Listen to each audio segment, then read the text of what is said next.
السلام عليكم ورحمة الله. كتير مننا بيحب يشتري الفول علشان يعمل الفول المدمس في البيت، ولكن بنتفاجئ ان الفول اللي احنا جبناه نوعه مش حلو. بعد لما بندمسه بتبقى طعم الفولة مش كويس او القشرة تخينة ما بتستويش. طيب احنا هنعمل ايه بقى في بقية الفول اللي احنا اشتريناه ده؟ يا ترى هنرميه؟ لا طبعا احنا ما بنرميش حاجة. تعالوا نعمل له اعادة تدوير بسرعة علشان نستفيد بيه ونعمل منه احلى اكلات. بس لو عجبك الفيديو ما تبخليش عليا باللايك. يلا نقول بسم الله ونصلي على رسول. اللهم صل وسلم وبارك على سيدنا محمد وعلى آله وصحبه أجمعين. أول حاجة هنعملها هنشطف الفول، علشان لو في أي أتربة أو أي غبار نتخلص منه. وبعدين هنبتدي بقى إيه ننقعه في مية. أنا هنا نقعته من بالليل لحد تاني يوم الصبح. هنسيبه بقى منقوع كده ونروح ننام ونصحى تاني يوم الصبح هنلاقي ان الفول حجمه تضاعف، والميه بقى لونها فيه عقارة كده شوية. هنبتدي بقى نديله شطفة تحت الحنفية كده، وبعدين هنصفيه كويس قوي وهنحطه تاني في مية وننقعه في المية تاني، مية باردة عادية خالص من الحنفية. وهنسيبه بقى لبالليل، يعني هنسيبه حوالي 24 ساعة كده. بعد 24 ساعة حجم الفولة تضاعف عندي وابتدت تتشق كده وتطلع من القشرة بتاعتها، وهو ده اللي أنا عايزة أوصله. هنديله بقى آخر شطفة كده تحت الحنفية برضو. وبعد كده بقى هنكمل شغل في الفول الحلو بتاعنا. شايفين حجمه الضعف ازاي؟ دول حوالي نص كيلو من الفول. كانوا باينين حبة صغننين في البولة، ولكن لما نقعتهم طبعا حجمه تضاعف. هجيب بقى بولة تانية فيها برضو شوية مية وهعمل ايه؟ هبتدي اتخلص من القشرة بكل سهولة، لان النقع فادني في ان حجم حباية الفول الضاعف، فبالتالي القشرة اتشقت، فسهل ان انا اتخلص منها. الموضوع سهل مش بياخد وقت خالص. يعني وانتي قاعدة كده بتتفرجي على المسلسل، ابتدي بقى فصصي كده الفول هيخلص معاكي في ثواني. مش هياخد معاكي وقت بصراحة. يعني انا النص الكيلو ده بصراحة خد معايا بالظبط 25 دقيقة. وكنت مفصصاه يعني اقل من وقت الحلقة بتاعة المسلسل.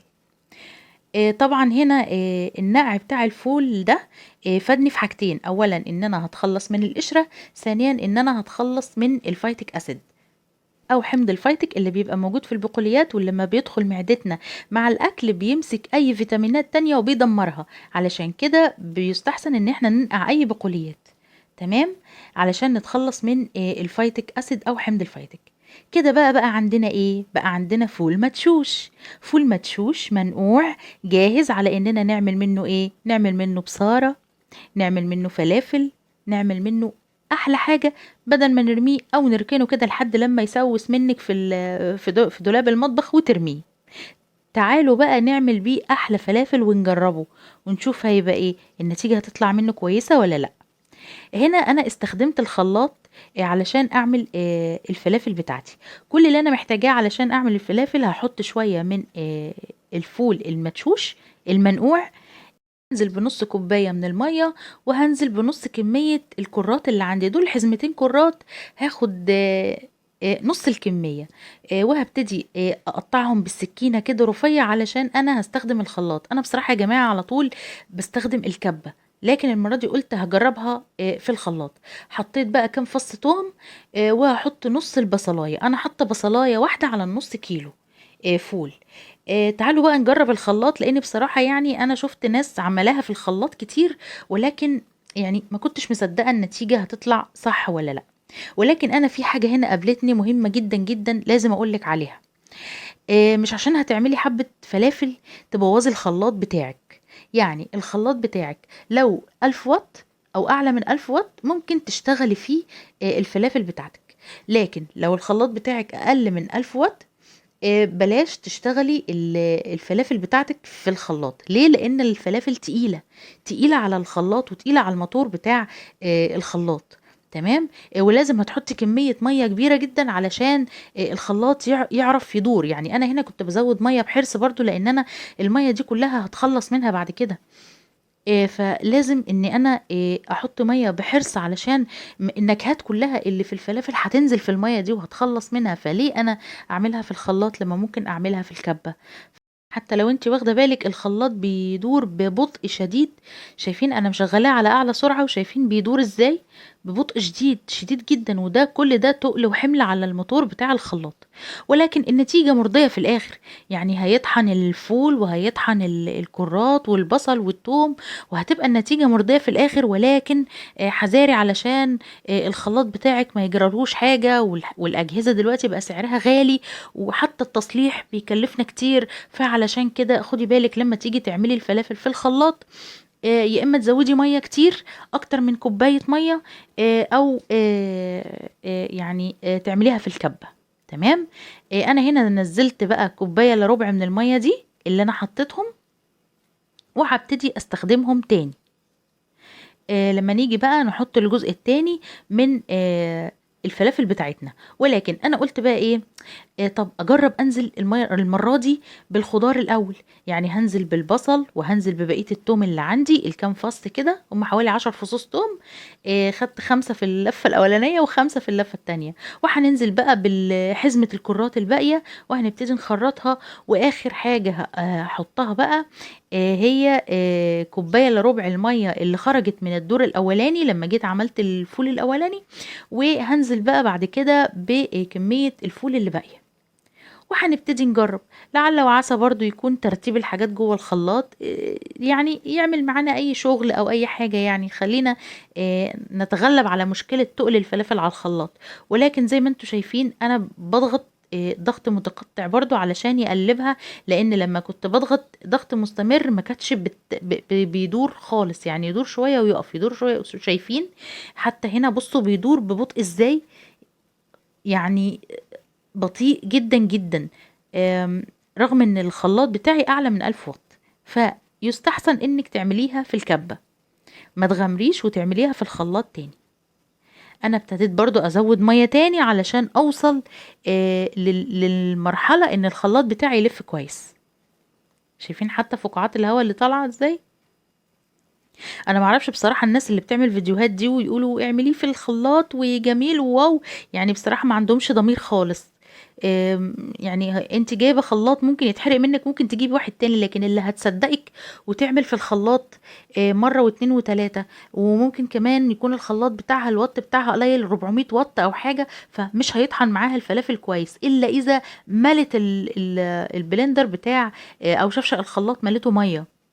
فالنكهات كلها هتنزل في المَيّة دي، لإن إحنا المَيّة دي في الآخر هنرميها مش هنعمل بيها حاجة، هنصفّي طبعًا الفلافل اللي طلعت معانا في المرّة دي برضه، وناتج التصفية ده هنرميه مش هنعمل بيه أي حاجة، شايفين كل الناتج اللي نازل ده هنرميه.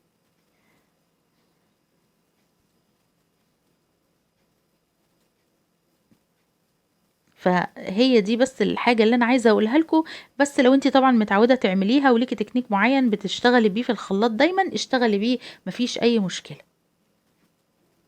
شايفين هي أهي نزّلت كوباية المَيّة الأولانية ولسه برضه هتنزّل مَيّة، يعني حوالي كوباية وربع مَيّة أو كوباية ونُص مَيّة حطيتهم علشان أقدر أضرب شوية الفلافل الصغيّرين دول.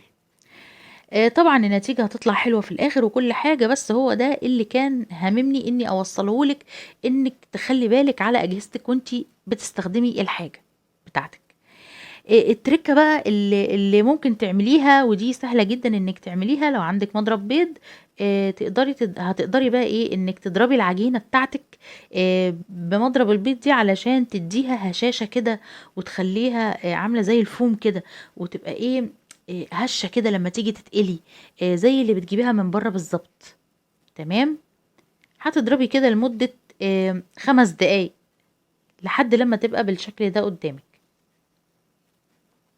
تقدري بقى بعد كده تخزّنيها في أكياس وتشيليها في الفريزر، وتقدري تعملي منها بقى على قد الوجبة، أكياس كده تحطّي فيها على قد احتياجِك، شايفين القوام عامل إزاي؟